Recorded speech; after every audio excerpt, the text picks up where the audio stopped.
আমি চাটনি করব। চাটনিটা তোমার টমেটো, আমসত্ত্ব, খেজুর, কাজু কিশমিশ দিয়ে করব।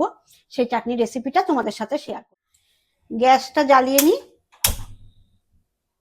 একটা ছোট্ট কড়াই বসিয়েছি, চাটনি তো তাই। দিয়ে অল্প একটু সর্ষের তেল আমি দিলাম। আমি এর মধ্যে একটা শুকনো লঙ্কা দিলাম আর একটুখানি 5 ফোড়ন দিলাম। এইবারে এর মধ্যে আমি টমেটোটা ছেড়ে দিলাম।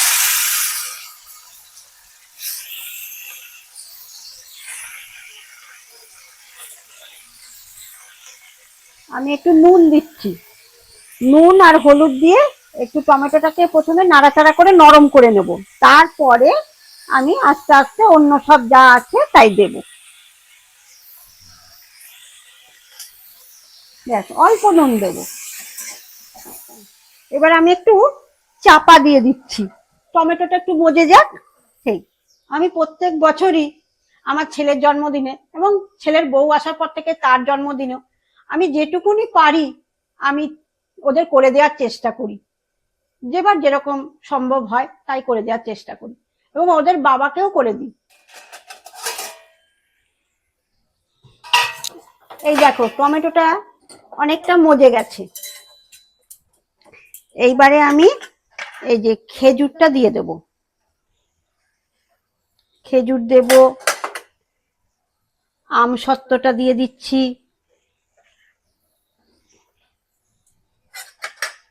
অল্প একটু কিশমিশ দিলাম আর একটু কাজু বাদামও দিয়ে দিচ্ছি।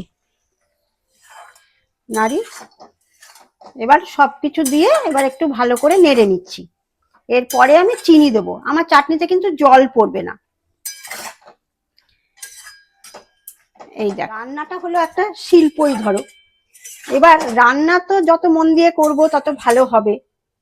এইবারে রান্নার পরে পরিবেশনটা একটা বিরাট ব্যাপার।